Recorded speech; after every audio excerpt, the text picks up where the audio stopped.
construcción, conectando tus sentidos con la lucha.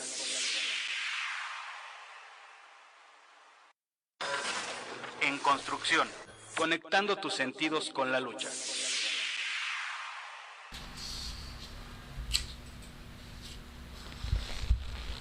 Buenas tardes, compañeras y compañeros. Con el gusto de siempre los saludamos en este subprograma En Construcción. Es muy agradable encontrarse por aquí saludando a todos nuestros compañeros, como siempre agradeciendo a nuestro camarada Juan Alvarado que nos apoya con esta transmisión, y pues en el mejor de los ánimos vamos a comentarles algunas cuestiones relativas con la supervivencia de nuestros camaradas de renta vitalicia, el proceso de cobro de las indemnizaciones que ya concluyó para los compañeros de la heroica resistencia, pero faltan algunos detalles, los comentaremos. También el gran evento que se llevó a cabo el viernes en la división Alameda, y algunos otros temas de carácter general relativos a la situación de el incremento a la miseria que estamos padeciendo. Pero antes de iniciar nuestro programa, agradecemos a todos quienes nos ven, nos escuchan, el favor de su atención, poniéndonos a su disposición para los comentarios que deseen hacer, y sobre todo pues agradecer ese apoyo que se nos brinda para que nuestras transmisiones se mantengan y podamos mantener asimismo la oportunidad de comentar, de opinar acerca de las cuestiones que suceden,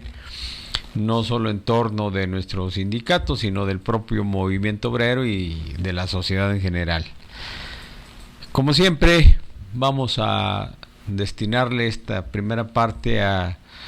el saludo que estamos enviando a nuestros camaradas de la dirección,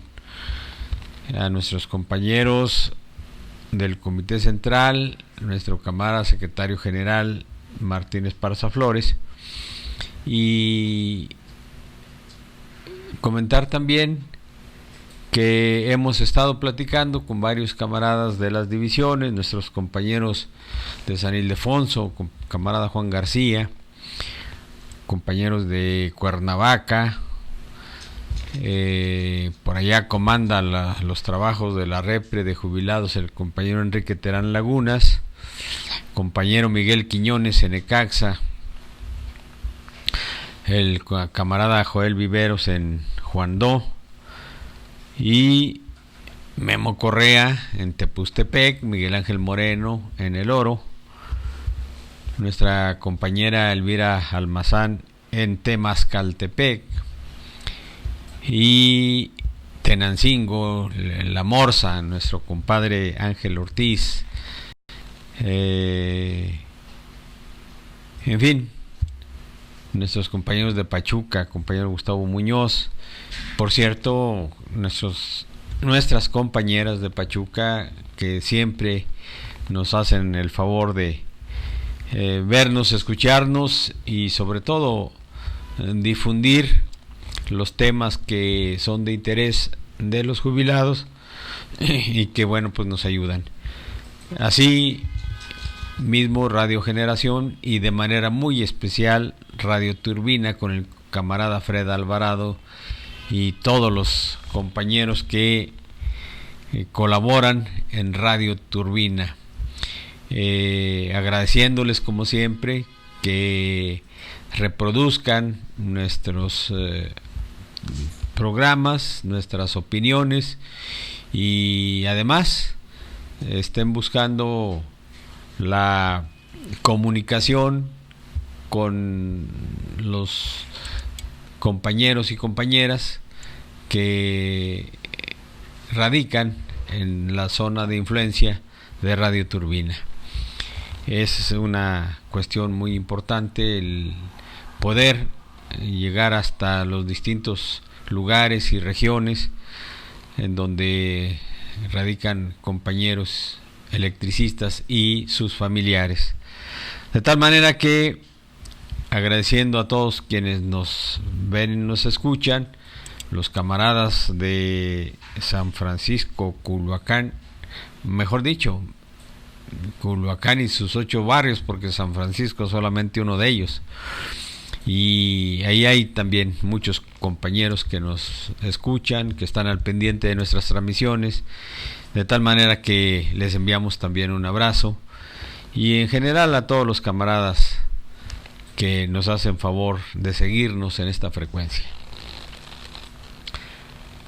El jueves de la semana pasada pudimos concretar un acuerdo con la gente de Agroacemex a efecto de acordar las fechas en que nuestros camaradas jubilados en el convenio marco habrán de pasar la supervivencia, la prueba de supervivencia, y acordamos que será como siempre en las instalaciones del sindicato los días 26 y 27 de septiembre, a partir de las 8:30 de la mañana y hasta las 6:30 de la tarde, 8:30 de la mañana a 6:30 de la tarde, los días lunes 26 y martes 27 de septiembre, se pasará la prueba de supervivencia en el auditorio Ernesto Velasco Torres,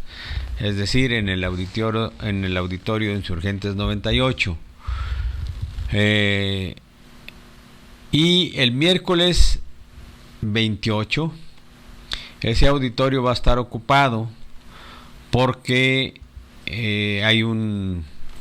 ya está programado la celebración de un congreso, del cual hablaremos enseguida. Por ese motivo, en el día 28 de septiembre, en el mismo horario, es decir, de las 8:30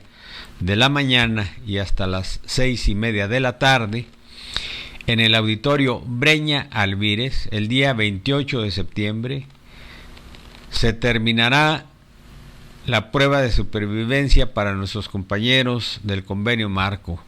o como ellos dicen, los jubilados en renta vitalicia. Pedimos a todos nuestros camaradas, a toda la organización, que nos ayuden a difundir este programa de supervivencia, a efecto de que ningún compañero deje de asistir, porque no hacerlo, de inmediato a la siguiente quincena ya no estarían cobrando. Así que hay que estar muy al pendiente, pero sobre todo difundir este mensaje, para que los días 26 y 27 nuestros compañeros de renta vitalicia pasen la prueba de supervivencia en el auditorio Ernesto Velasco Torres, y el día 28 de septiembre los que no hayan acudido los días anteriores deben acudir al Breña Alvírez, a Antonio Caso 45, para pasar su prueba de supervivencia. Esa es una cuestión muy importante que hay que difundir. Para el resto de los jubilados, es decir, los jubilados de Luz y Fuerza del Centro, estamos esperando que el SAE depure los listados, habida cuenta que el proceso de supervivencia pasado hubo un desorden provocado por el SAE, porque no actualizó los listados, no tomó en consideración que más de 4,000 jubilados habíamos acudido a regularizar nuestra CURP en RENAPO para que dicho instrumento estuviera ligado a al acta de nacimiento, y entonces la información completa y actualizada, correcta, la tenga el RENAPO, que es quien ahora va a concentrar toda la información que en su momento vaya recibiendo del registro civil, y que para el caso de la supervivencia sea suficiente lo que notifique el RENAPO a las instancias que deben cubrir pagos. Por ejemplo, en el Seguro Social, en el ISSSTE, ya no se requiere la prueba de supervivencia presencial. Todo es a través del mecanismo de consulta e información que intercambian, por un lado, el registro civil, informándole al al RENAPO, al Registro Nacional de Población, informándole de las altas y bajas, es decir, de las actas de nacimiento que se van registrando,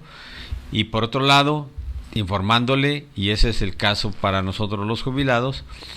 de las actas de defunción que vayan siendo registradas en el registro civil, para que esa información actualizada y al momento, el propio RENAPO lo comunique, en este caso para los jubilados de Luz y Fuerza del Centro, lo comunique al Servicio de Administración y Enajenación de Bienes, SAE, y suspenda el pago de nuestras catorcenas. Pero, repito, por el desorden que tiene el SAE, no actualizan los datos, no tramitan toda la información que les va llegando en forma oportuna. Se provocó que muchos camaradas, no acudieran a la prueba de supervivencia debiendo hacerlo, y de inmediato les fueron suspendidos sus pagos. Hay todavía quienes están padeciendo ese rezago, esa suspensión de pagos. Hay compañeros que tienen 3 meses sin cobrar su catorcena porque no acudieron a pasar la supervivencia por razones de enfermedad, no tuvieron la posibilidad de acudir, tampoco informaron, y el día que acudieron, hay compañeros que acudieron a pasar la prueba de supervivencia el 15 de junio y es el momento que todavía no les pagan, todavía no les depositan. Vamos a intervenir directamente con el SAE para exigirles que ya regularicen esto. Ya los compañeros llevan 3 meses sin cobrar, y lo peor de todo es que en el documento que les entregaron ahí en el SAE, un documento tramposo en donde les informan que el pago se va a realizar, en este caso hasta el mes de agosto, no dice cuándo. Y digo tramposo porque en ese documento los hacen firmar de aceptado. Es simplemente fírmale de recibido, pero al momento que ellos están firmando, el SAE dice que ya les avisó y que ellos aceptaron que por no haber acudido a tiempo a pasar la prueba de supervivencia, su pago les va a ser suspendido, como por ejemplo en este caso las catorcenas de junio, las catorcenas, la segunda y tercera de mayo, la primera, segunda de junio, la primera y segunda de julio, les serán suspendidas hasta el mes de agosto, dice aquí. Y efectivamente no dicen hasta el mes de agosto. Entonces, ¿cuándo debería de pagarse? Les suspende el mes de agosto, pero resulta que ya estamos en septiembre y ya se está cobrando la primer catorcena de septiembre, y resulta que el depósito para estos compañeros no está todavía. Este es un problema, repito, derivado de ese desorden que tiene el SAE, que a pesar de que el sindicato y a pesar de que el prosecretario de Jubilados y la Comisión de Trabajo hemos estado al pendiente para informarle al SAE cómo está toda la problemática y luego ofrecerle inclusive el apoyo de entregarle el listado completito de todos aquellos compañeros, más de 4,000, que ya hicimos el trámite requerido en RENAPO y que con eso, así lo dijo el SAE al principio, con eso era suficiente para vincular nuestra información del registro civil con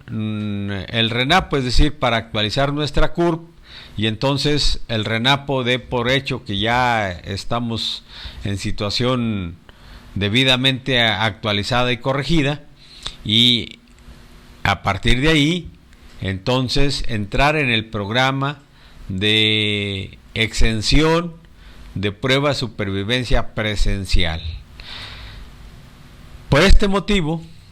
todavía hasta el viernes de la semana pasada, el SAE no nos entregaba el listado de todos aquellos compañeros que faltan por cubrir este requisito.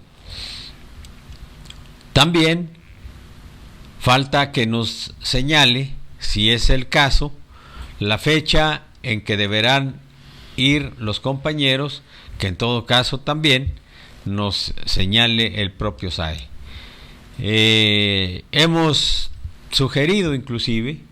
que primero pongan en orden toda esa información y nos comenten, nos avisen cuando ya están listos, y que en todo caso sería conveniente, debido a que van lentos, trabajan lentos los del SAE, sería conveniente suspender la prueba de supervivencia en esta ocasión, y ya cuando esté totalmente depurado el padrón de jubilados, el listado de jubilados, entonces nos digan con toda precisión y con toda oportunidad quiénes deberán seguirse presentando en el SAE a pasar la prueba de supervivencia. Estamos al pendiente de esta situación. Lo que sí, ya les dijimos, y por nuestra cuenta nosotros estamos en posibilidades de aportar los datos que nos requieran, pero también de insistirles en que no vamos a permitir que vuelvan a ser suspendidas el pago de las catorcenas a nuestros camaradas que por alguna razón no acudieron a la supervivencia, cuando estemos demostrando que es por culpa del SAE, que es inherente al SAE este desorden, y por lo tanto ellos son los que deben asumir las responsabilidades de esa falta de información oportuna y el hecho burdo, agresivo, de dejar sin el diario sustento a nuestros compañeros jubilados, pese a que muchos de ellos demostraron, y así lo informamos con la documentación necesaria, que en el periodo ordinario de supervivencia estuvieron enfermos, estuvieron internados. Se hicieron bolas en el SAE y tajantemente les dejaron de pagar. Ya afortunadamente esa situación se ha resuelto, incluso un camarada que se encontró en esa circunstancia, pues lamentablemente ya falleció, sí, lo cual prueba de que todo lo que les dijimos respecto a sus enfermedades es cierto. Nosotros no estamos inventando ni tratando de sorprender a nadie. En cambio el SAE no tiene la menor delicadeza, el menor interés en hacer lo que le toca hacer, atender de manera puntual, de manera oportuna estos requerimientos que hacemos a nombre de los compañeros jubilados. Por todas esas experiencias estamos entonces, repito, al pendiente para evitar que haya contratiempos. No es justo, no es correcto.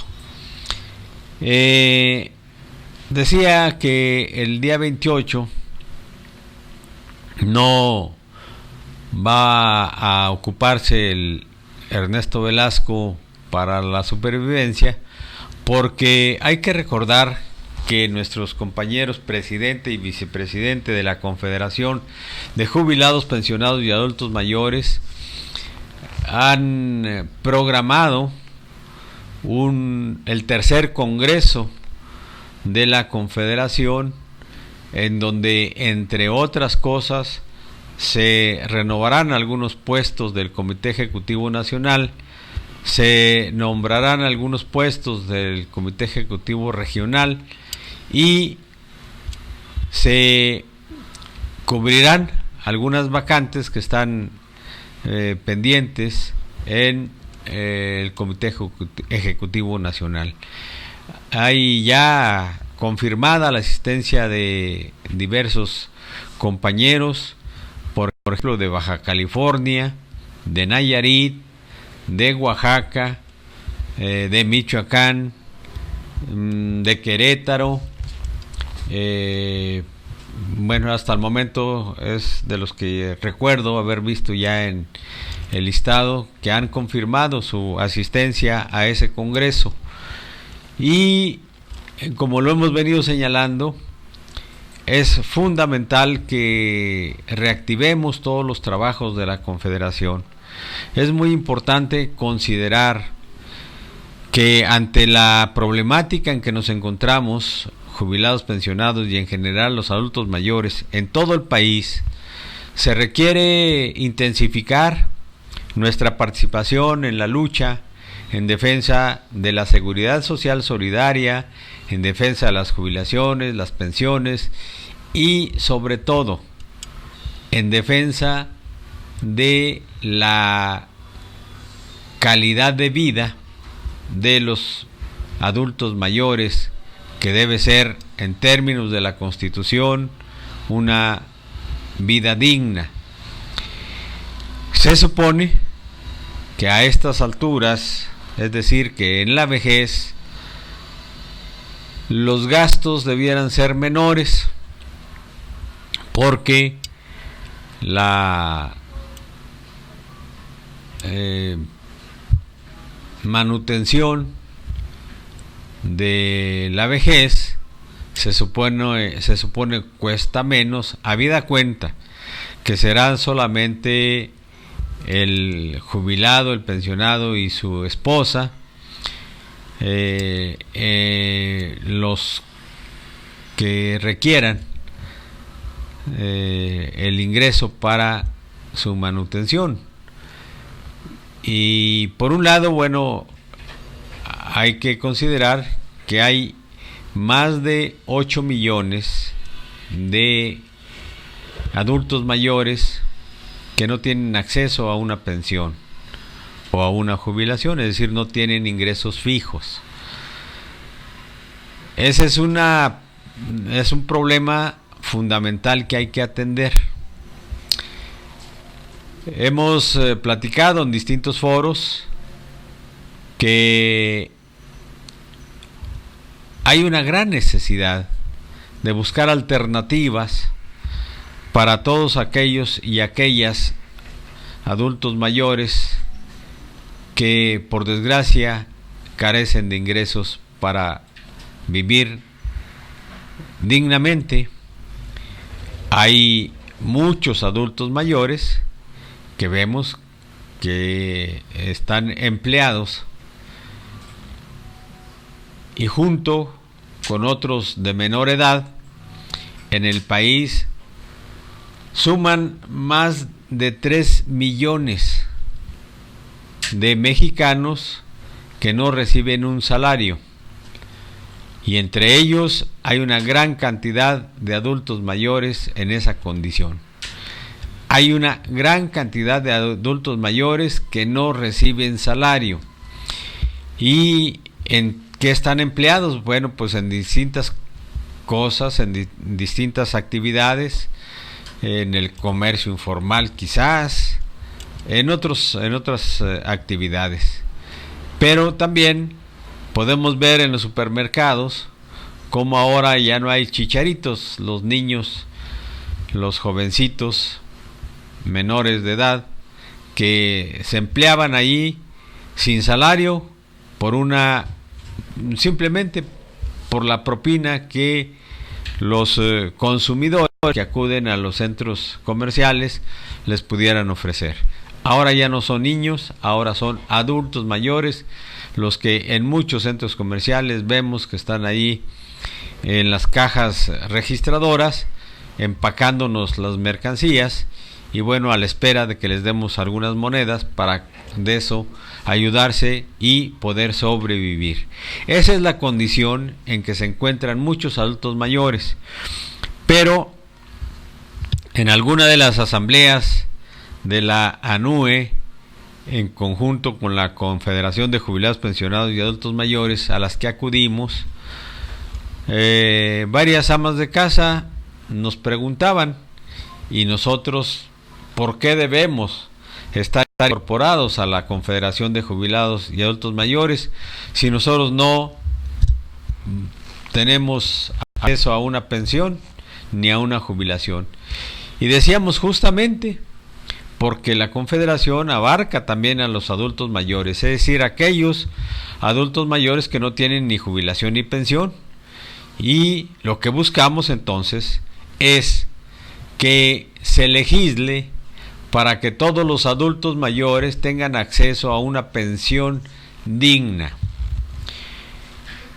Y cuando digo que se legisle es porque no debe estar a expensas de los programas sociales, no deben depender del asistencialismo oficialista los adultos mayores para recibir alguna cantidad cada mes. Ya sabemos que esos programas que se derivan de las actividades de Pronasol son simplemente manipulaciones de la necesidad de los adultos mayores y que al final los utilizan para comprar votos, y no se escapan de ellos los partidos, sobre todo los que firmaron el Pacto por México. Es decir, los programas asistenciales son fuente de corrupción. Ahí se desvía y seguramente se lava dinero. Y esa cuestión no ayuda. Esos programas son el método apropiado que la oligarquía, a través de el gobierno corrupto, ha implementado, y que además utilizan nuestro propio dinero, el dinero de nuestros impuestos, para destinar recursos económicos a la gente pobre, condicionándola a que se incline a favor del partido al que pertenezca el gobernante. De tal manera que eso no es solución al problema de necesidad de los adultos mayores. Y en todo caso, lo que estamos planteando a través de la Confederación de Jubilados, Pensionados y Adultos Mayores de la República Mexicana es que haya una partida presupuestal para que se haga llegar recurso económico a todos los adultos mayores que no tengan una jubilación o una pensión. Ese es el objetivo, ese es el propósito. Y entonces ahí estarán las amas de casa, justamente, que nos comentaban en esa asamblea, las compañeras de la NUE, y que también gustosamente se afiliaron a la Confederación, que pues ellas estaban en el desamparo y no había entonces una alternativa que pudieran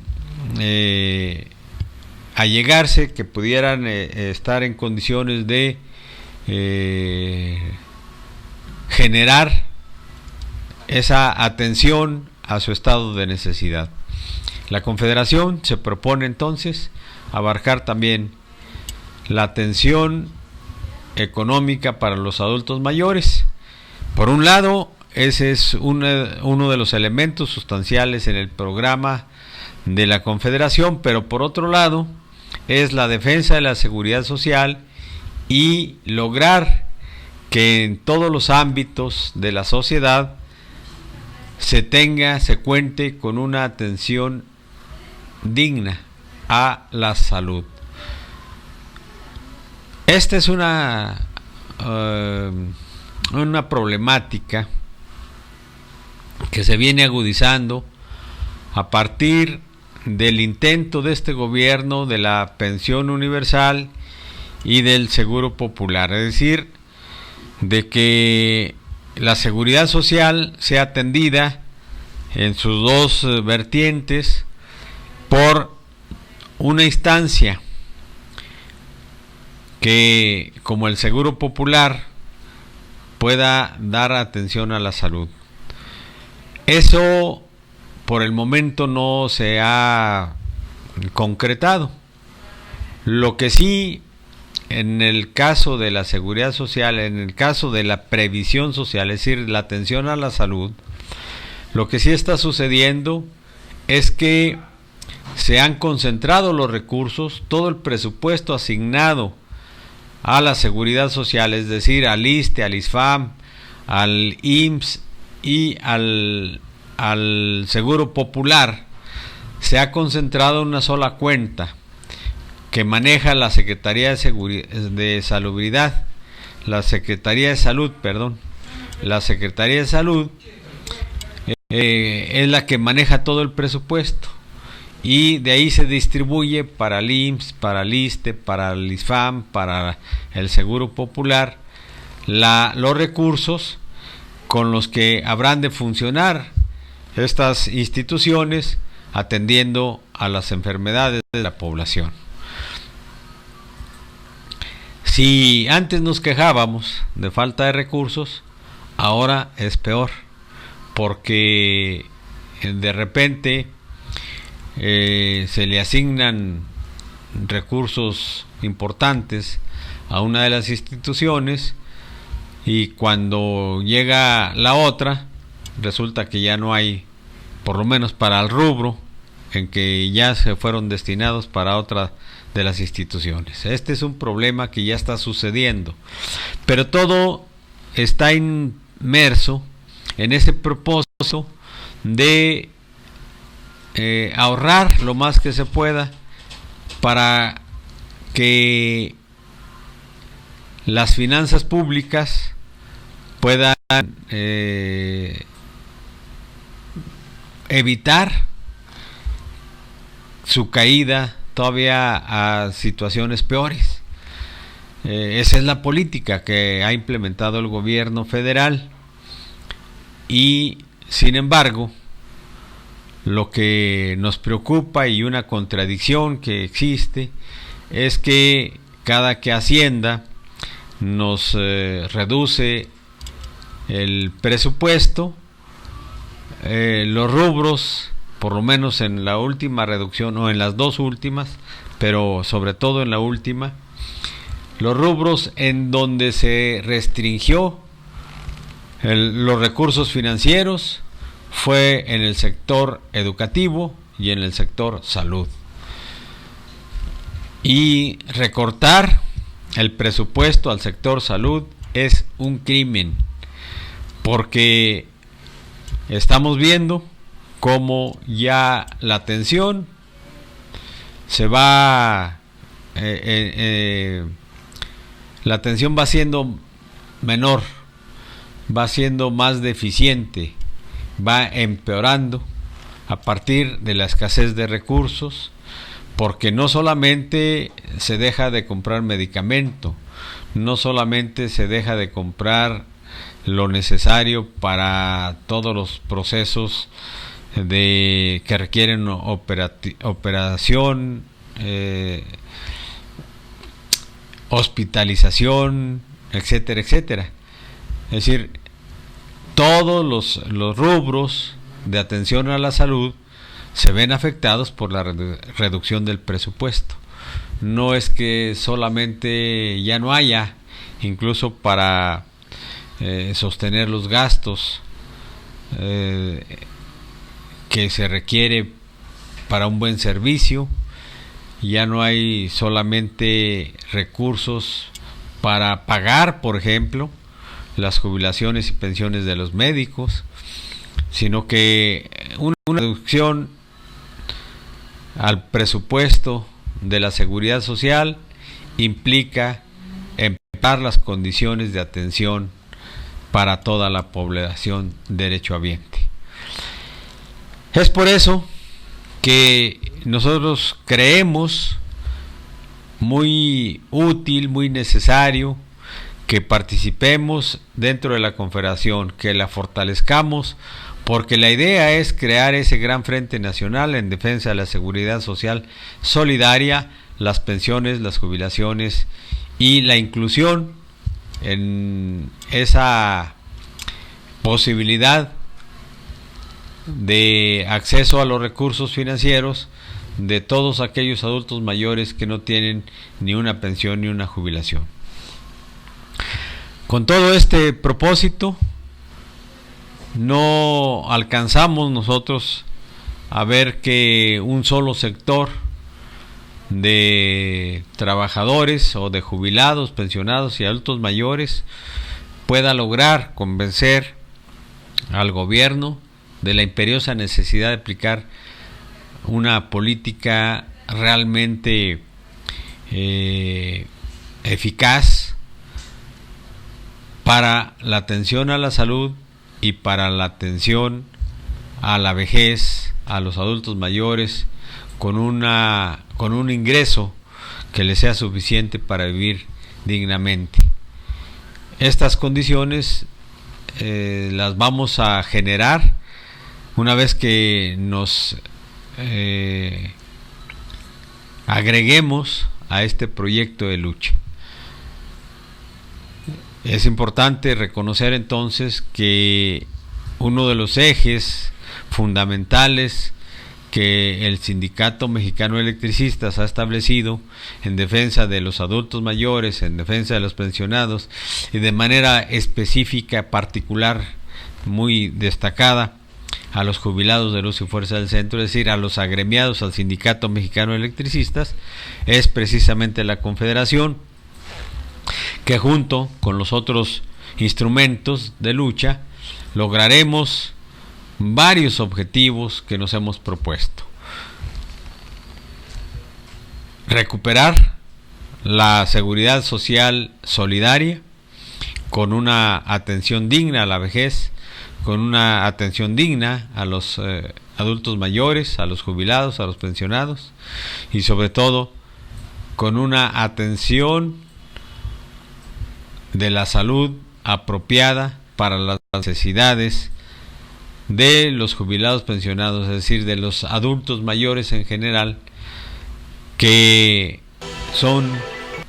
enfermedades, que son padecimientos propios de la edad y que por tal motivo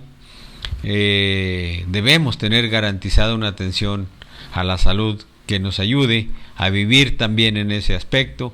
de la manera más conveniente, que permita entonces un estado de vejez digno y tranquilo, que finalmente yo creo que ese es el objetivo, porque en este país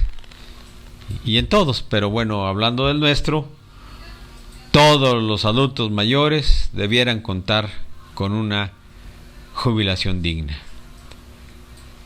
Ese es el propósito. Y bueno, entonces regresando a las fechas, el 28 de septiembre, miércoles 28 de septiembre, a partir de las 12 del día, se llevará a cabo el Congreso de la Confederación de Jubilados, Pensionados y Adultos Mayores. Ya también tenemos algunos ponentes registrados que seguramente estarán aquí platicando con nosotros acerca de la problemática de la seguridad social. Es muy importante entonces que todos acudamos, que estemos al pendiente, que nos abramos un campito, un espacio en esa fecha, en ese día, a esa hora, y acudamos a este congreso que va a ser muy importante. Hablaremos de un tema también que se refiere a los camaradas de renta vitalicia en cuanto regresemos del corte. Pedimos al compañero Juan Alvarado nos haga favor de llevarnos a un corte musical. Regresamos en un momentito. En construcción, conectando tus sentidos con la lucha.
En construcción, conectando tus sentidos con la lucha.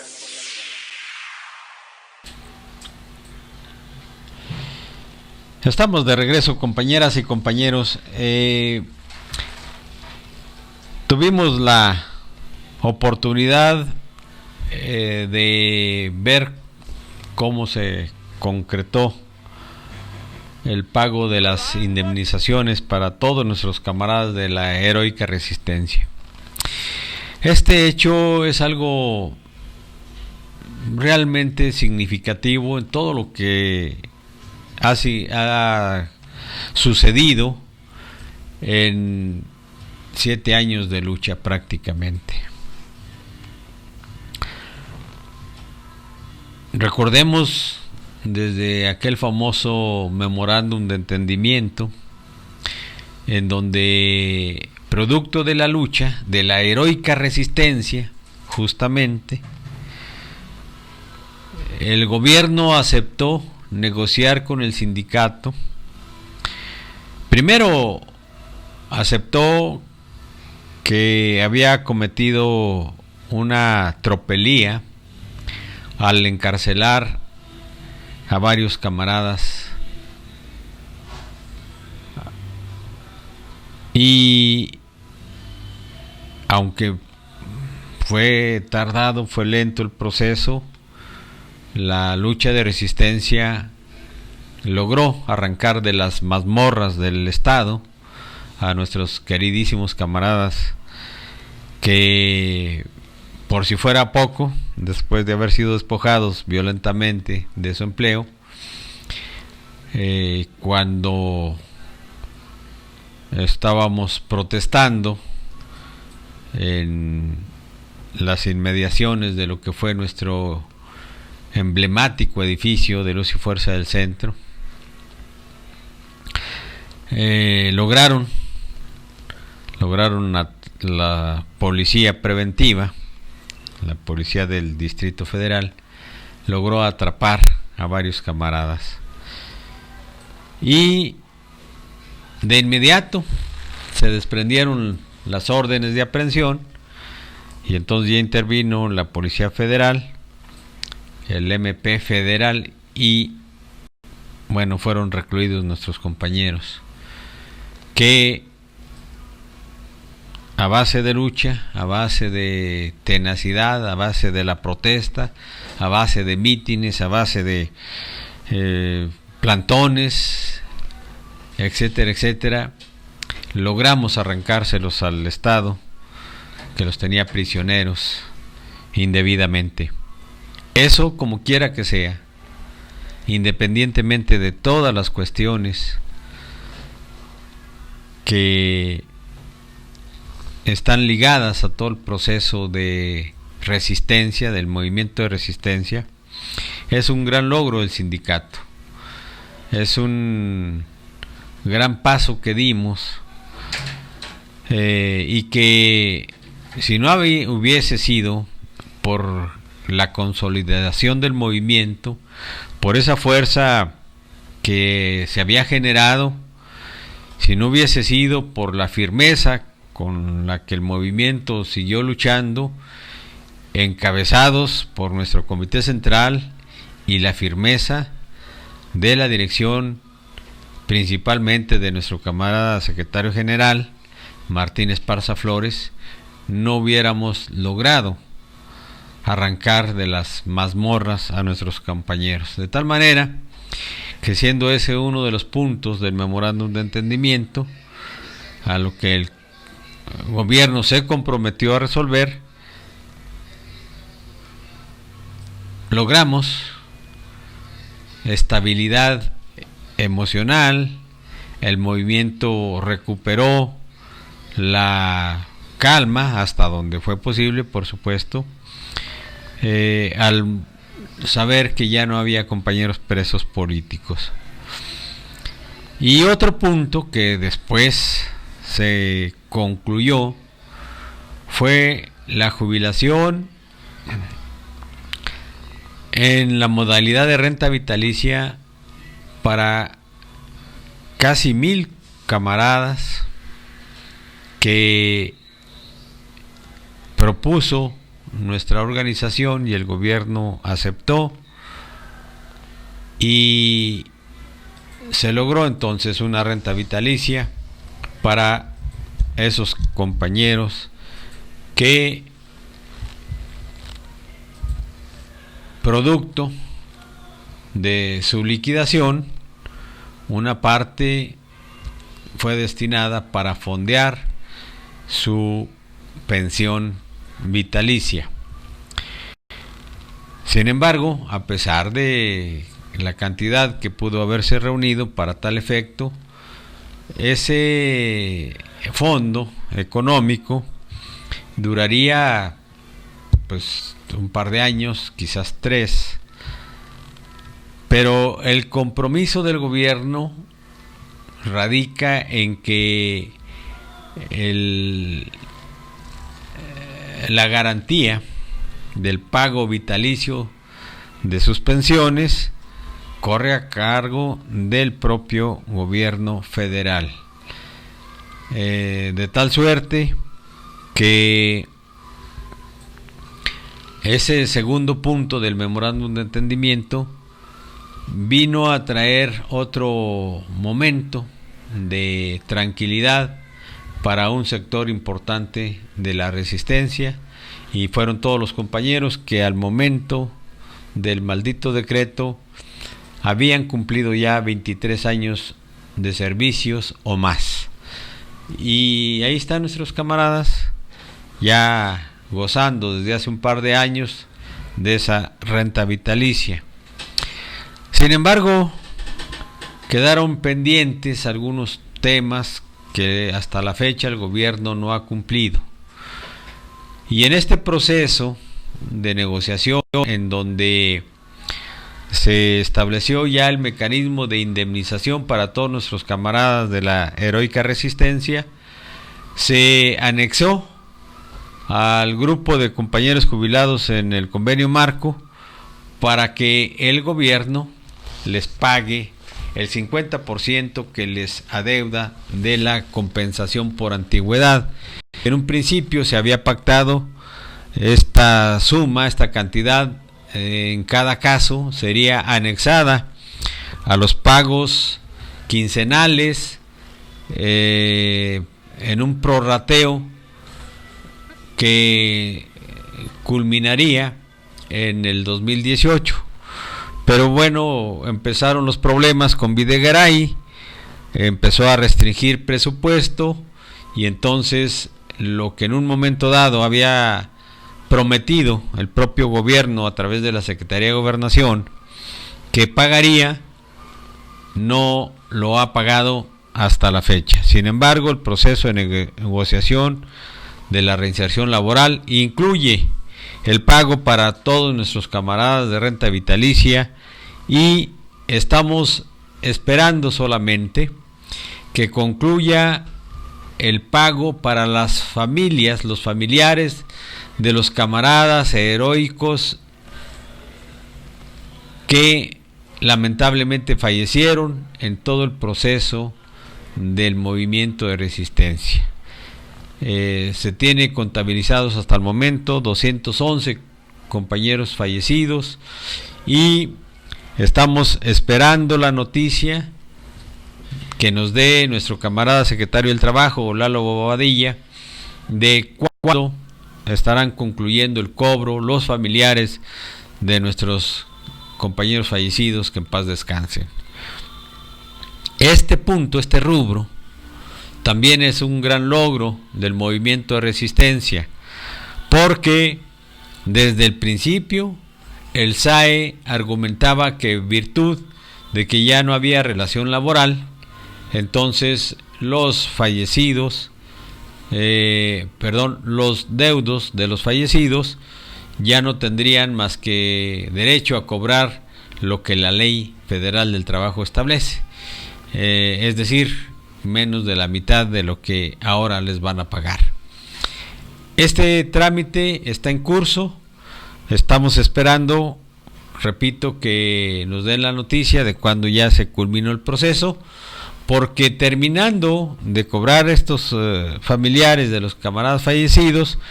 entonces cobrarán nuestros compañeros jubilados en el convenio marco el 50% de su compensación por antigüedad. Estaremos al pendiente, les haremos ya saber una vez que conozcamos las fechas y el lugar a donde acudirán para que oportunamente vayan a cobrar esta parte que les adeuda el gobierno. Queda pendiente, por supuesto, ver lo de la energía eléctrica, que es un asunto que se está viendo en términos globales, en términos integrales, por parte de la dirección de nuestro sindicato, y la otra parte que quedaría pendiente, pero que en breve tiempo se estaría llevando a cabo, es todo el proceso de liberación de las hipotecas. Perdón, no es liberación de las hipotecas, es primero el proceso de entrega de la constancia donde ha quedado saldado el crédito que cada uno de los compañeros en resistencia tenían respecto al programa habitacional. Ese documento que les va a ser entregado va a ser la base para que acudan a la notaría, contraten con el notario la liberación de la hipoteca. Eso, la liberación de la hipoteca, sí la debe pagar cada compañero. Es un asunto totalmente aparte, es un pago que hay que hacer independientemente de las prestaciones del contrato colectivo de trabajo. Así que para nuestros compañeros y aquí estarán también seguramente los de renta vitalicia, que acudirán por su documento una vez que nuestro camarada y compadre, amigo, compañero Israel Núñez nos convoque para la información necesaria. Y estamos en ese entendido que, por supuesto, de repente hay quien se desespera, pero que cuando le explicamos que son procesos relativamente largos y lentos, pues lo peor que puede suceder es que nos desesperemos. El hecho, compañeras y compañeros, es que debemos reconocer que esta es una realidad, es un hecho que van a cobrar y es un hecho que van a obtener su escritura, porque el crédito se ha cancelado en favor de cada uno de los que tenían préstamo de programa habitacional. Todo me parece que ha ido caminando, ciertamente a paso lento, pero ha ido caminando. Y la entrega de inmuebles, la entrega de predios, continúa, pero también, como se había informado, la división Alameda, la planta de Alameda, no estaba generando, porque cuando Comisión Federal la recibió, ahí cometieron un grave descuido, provocaron la inundación de la planta, y esto trajo como consecuencia que mucho del equipo dejara de funcionar. Inclusive hubo necesidad de reemplazarlo y se tardó por eso la reactivación de nuestra planta Alameda, que ya fue reinaugurada por nuestro camarada secretario general el viernes de la semana pasada, con lo que Alameda está generando ya de manera regular, y todo lo que genere, que son alrededor de 9 megas, se suma a lo que está generando Lerma y Necaxa, y con esto entonces tenemos que la cantidad de megas generados a través de la sociedad mercantil que han conformado la generadora Fénix y el ESME, y que consecuentemente el ingreso producto de la generación y venta de energía eléctrica será mayor a partir de que ya está en marcha nuestra planta de la división Alameda. Es algo que también es un acontecimiento que viene a reforzar el triunfo del sindicato en este peregrinar que durante casi 7 años tuvo la resistencia por recuperar su fuente de empleo. Por supuesto, estamos todavía al pendiente de qué línea de negocio, qué áreas se van a echar a andar dentro de la cooperativa LF del Centro y qué cantidad de camaradas van a ingresar a trabajar. Pero también estamos a la espera de que arranquen los trabajos de construcción de las 2 plantas de ciclo combinado que se van a instalar en el predio de lechería, que no solamente es donde estaba ubicada la Termo J. Luque, sino que abarca Precolados, lo que fue Precolados Lechería, abarca los predios de las escuelas de prácticas de líneas aéreas y el campamento que utilizaba cables subterráneos y distribución,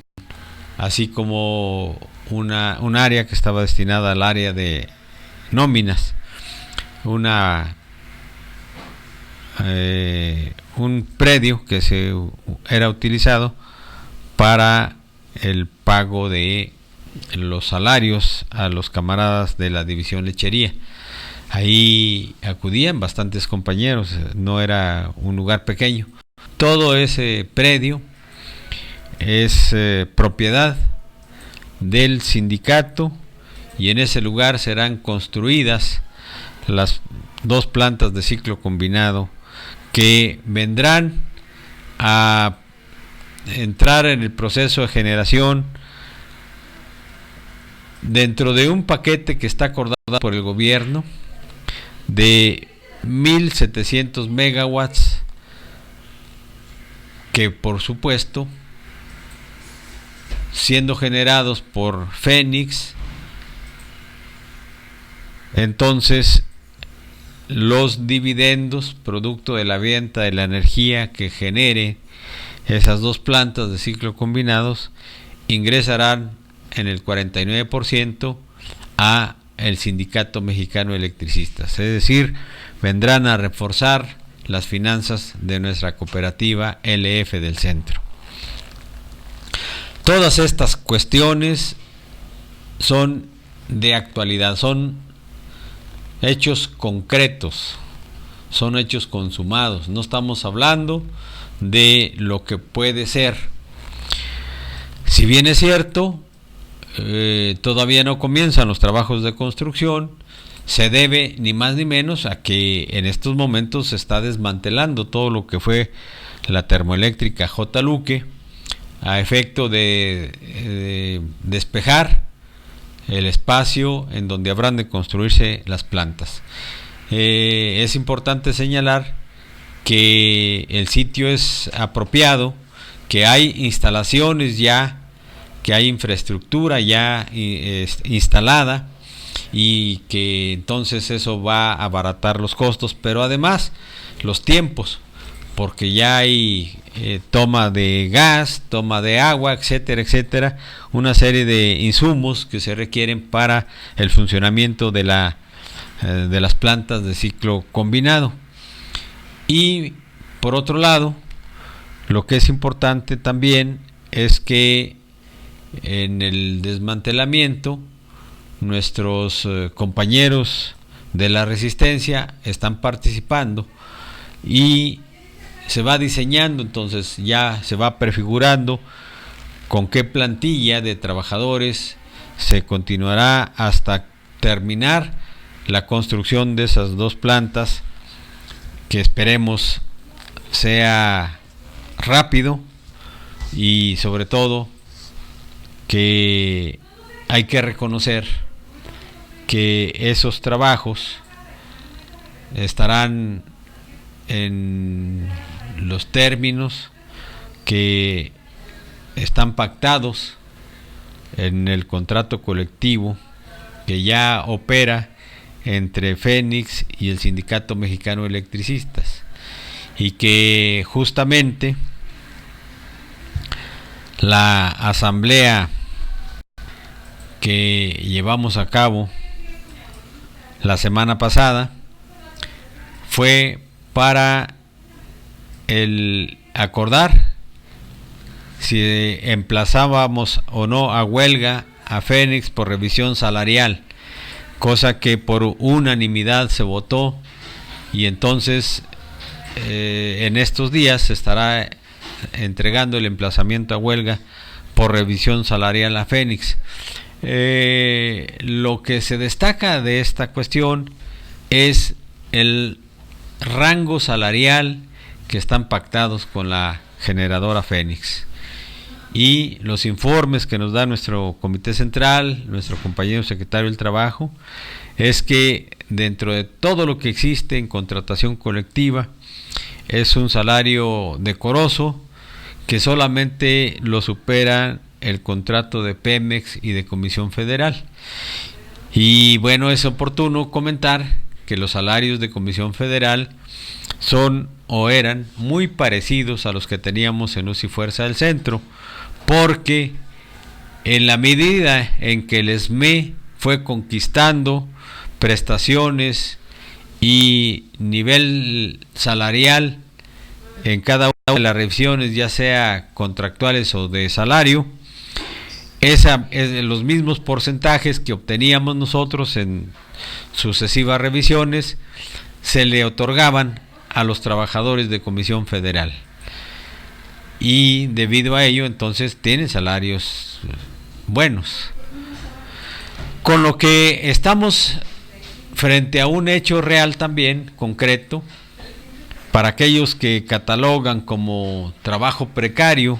el que se va a desarrollar dentro de la empresa de General Fénix y la propia cooperativa LF del Centro. Creo que se están equivocando en sus apreciaciones, y da la impresión de que esa opinión es para tratar de desmoralizar al movimiento de resistencia, pero me parece que no lo van a lograr, porque en realidad ya estamos viendo cómo las condiciones de trabajo están muy por encima de lo que se ha establecido desde antes, pero se ha legitimado desde la revisión, desde la reforma a la Ley Federal de Trabajo. La reforma laboral terminó con un salario precario, ahí sí, un trabajo precario, a la baja los ingresos de todos los trabajadores, pero no podemos nosotros aceptar que en esas mismas circunstancias se encuentren o se vayan a encontrar quienes ingresen a laborar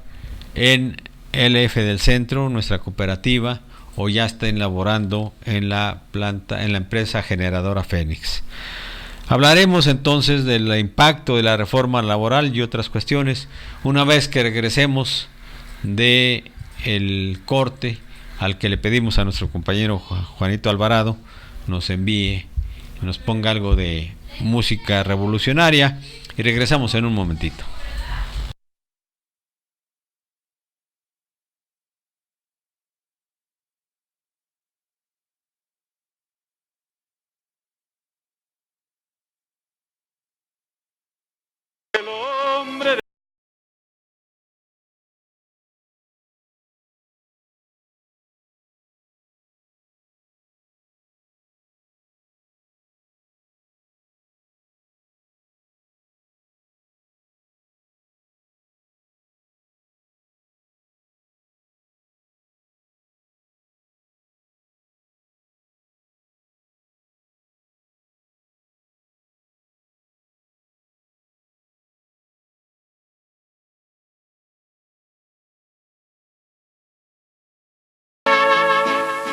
Celaya.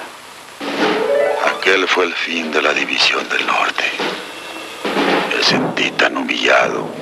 que lloré como los meros hombres. Pero cuando se calmó mi afrenta, se acabó también en mí la vanidad de haberme creído general. Aquella derrota de Celaya marcó el comienzo de todas las demás. Irapuato, León,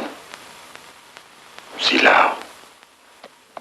y tantas batallas perdidas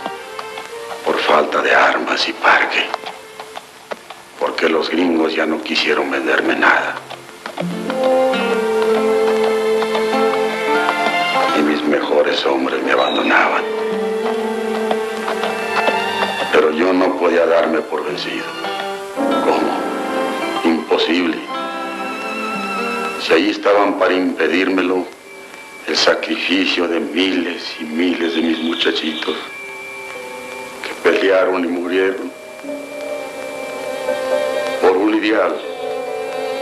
al lado de su general Francisco Villa.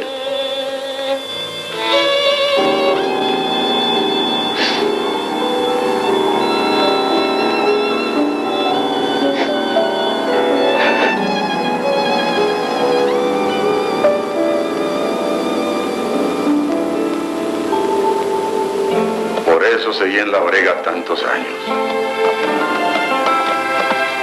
Me duele.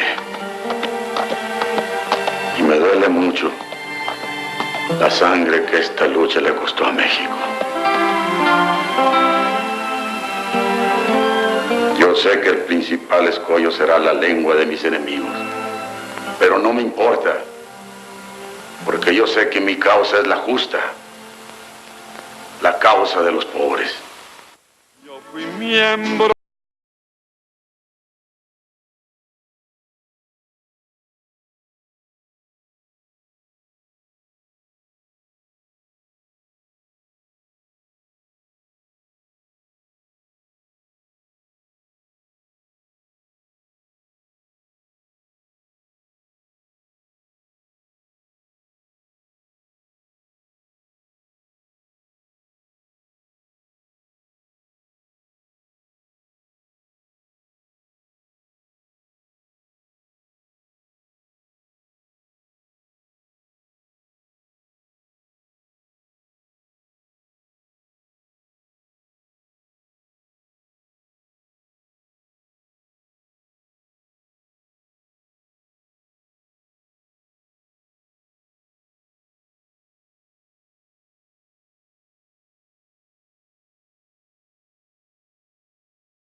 En construcción,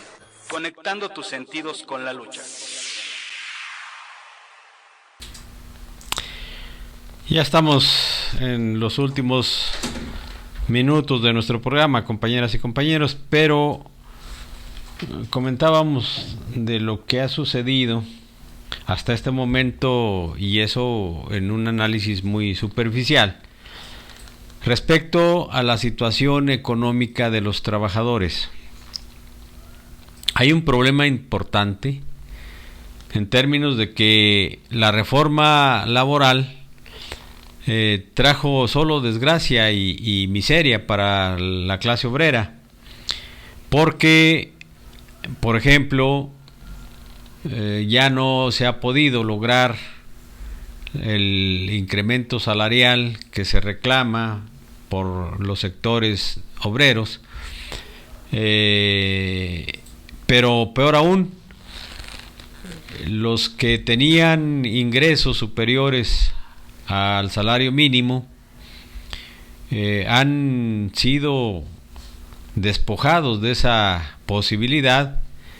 y se ha incrementado en más de 2 millones, en casi 3 millones de obreros los que ahora ganan también el salario mínimo. ¿Qué quiere decir? Que aquellos que ganaban 2 o más salarios mínimos vieron disminuido su ingreso y ahora solamente están ganando un salario mínimo. Y estamos hablando de 2.900.000, casi 3 millones de trabajadores. ¿Cómo es este mecanismo? Porque la ley dice que no te pueden bajar el salario. ¿Qué está sucediendo? ¿Cómo están haciendo los patrones para lograr este manejo turbio. Simplemente un patrón cambia de razón social y da de baja a los trabajadores con unas liquidaciones miserables, o sea, truculentas, y luego les ofrece la recontratación para que no cobren la indemnización completa en términos de ley, es decir, les hace alguna liquidación, y eso sí se las hace, porque hay muchos casos en donde simplemente cambiaron de razón social y los vuelven a contratar, pero ya no los contratan con el salario que tenían, los contratan con el salario mínimo, prometiéndoles que, bueno, como ya saben, tienen experiencia, pronto podrán tener un ascenso. Lo cierto es que en lo que va de este sexenio se ha incrementado en casi 3 millones de pesos los trabajadores que ganan el salario mínimo. Y hay otra información también importante. Había quienes ganaban hasta 5 salarios mínimos y ahora esa situación también ha sufrido un efecto negativo. Antes,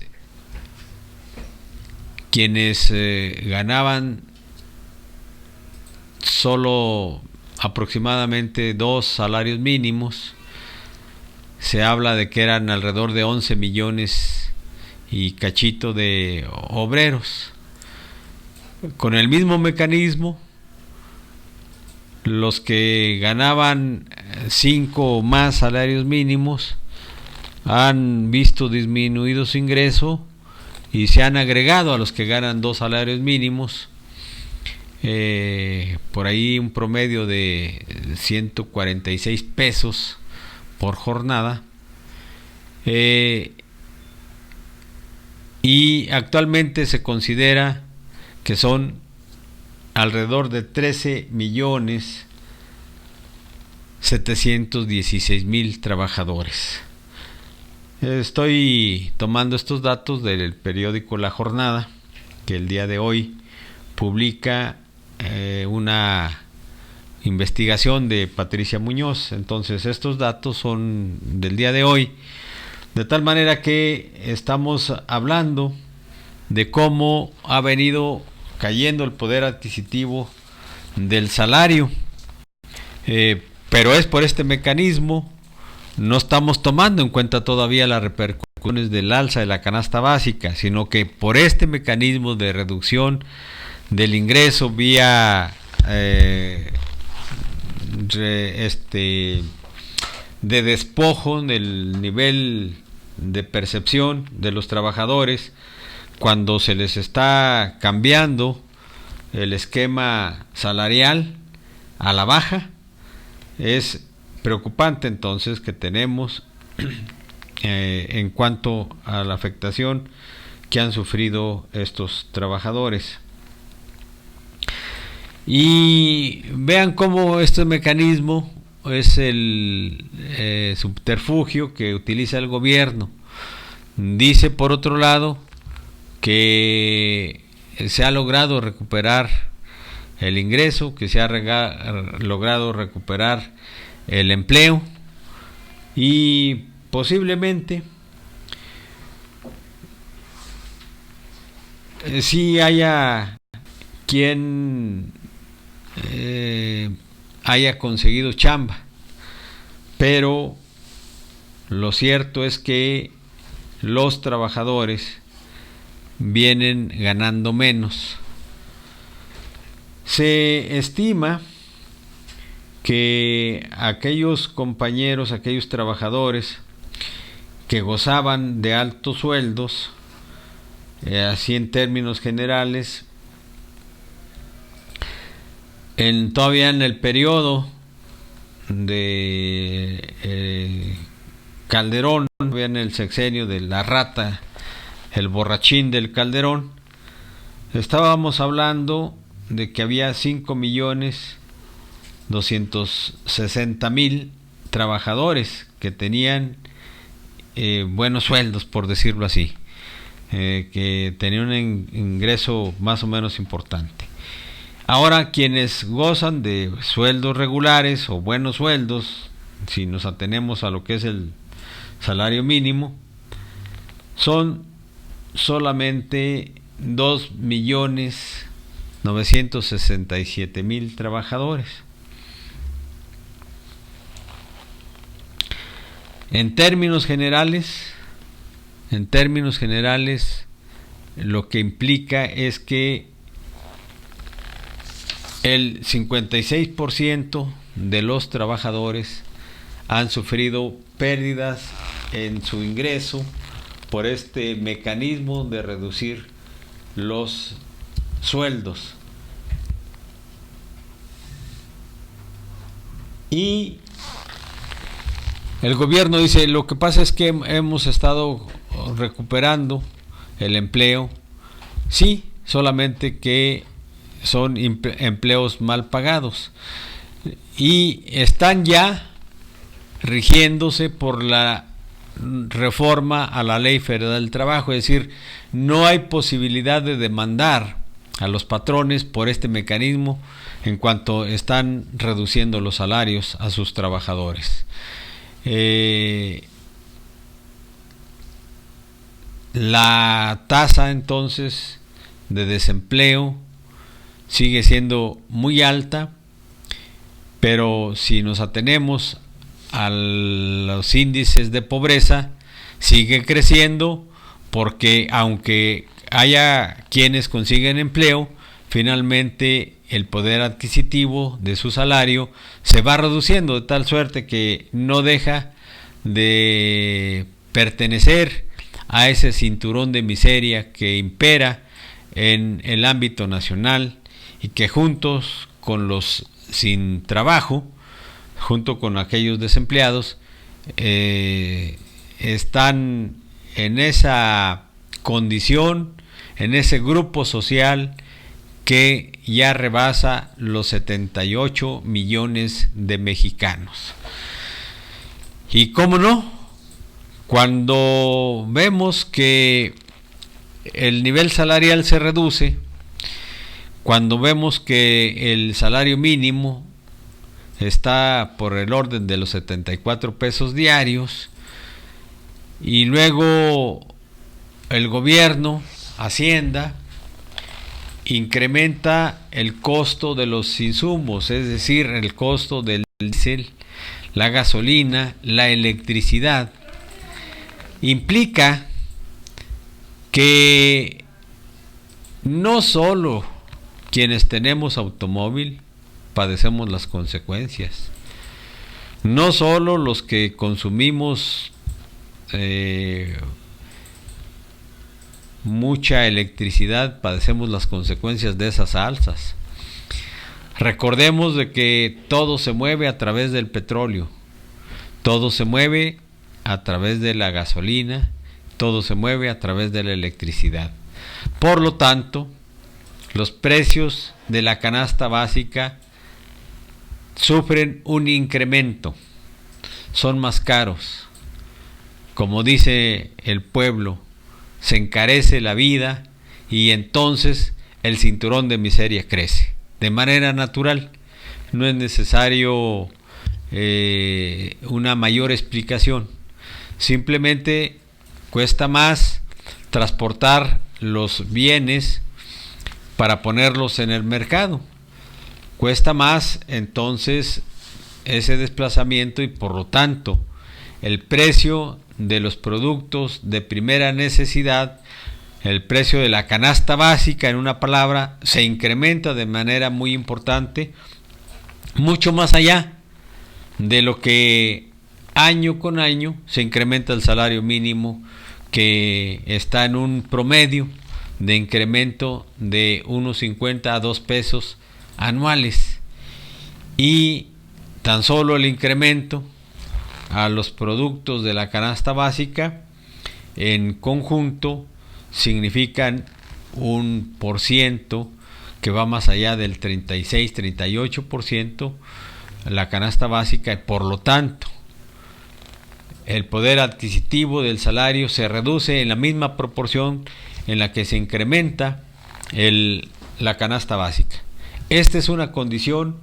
que está calando fuerte en todos en el sector obrero, en todo el sector campesino, en todos los ámbitos de la sociedad que están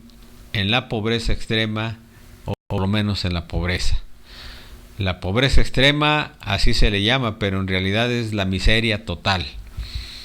Y no solo aquellos que no tienen un ingreso, que no tienen un empleo. Es también aquellos que viven con un salario mínimo que está en el grueso de la clase obrera y que entonces su condición social se ha deteriorado y se ve agregado a ese cinturón de miseria. Y esta es ni más ni menos la situación en la que vive el país, con todo este plan perverso que el gobierno ejerció desde la campaña, y la promesa de los beneficios que obtendría la sociedad mexicana con las reformas estructurales que hoy por hoy ya están siendo repudiadas por toda la población,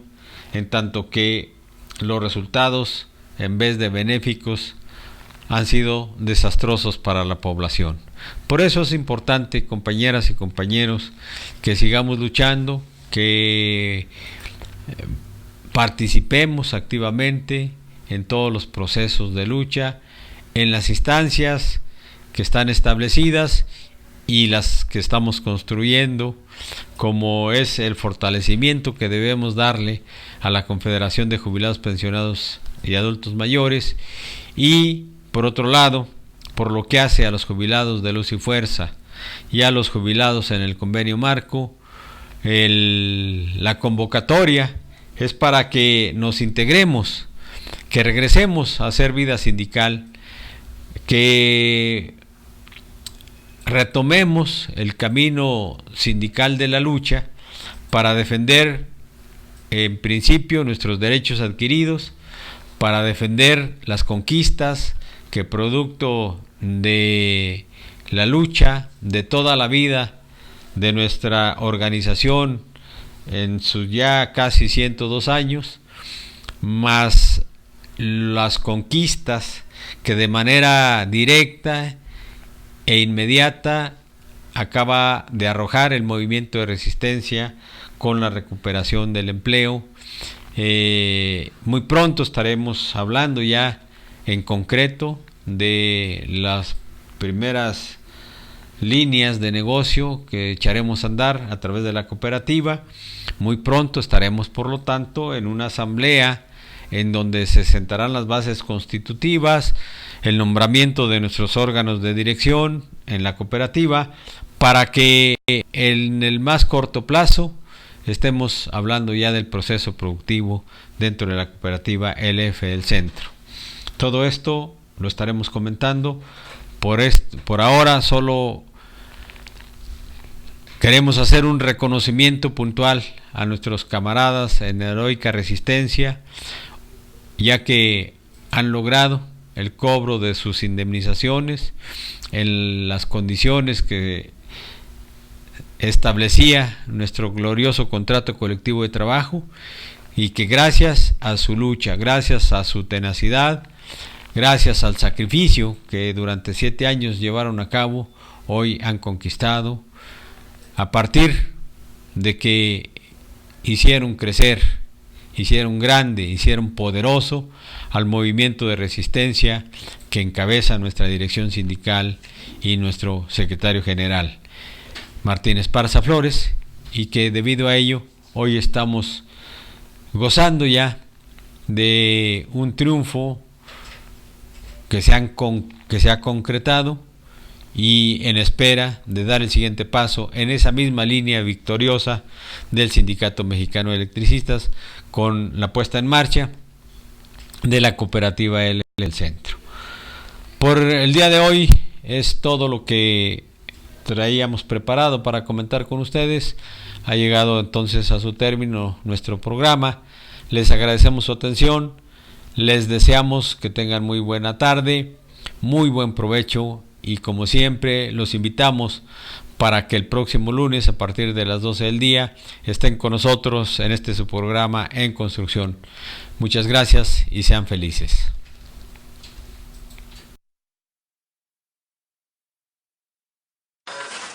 En Construcción, conectando tus sentidos con la lucha.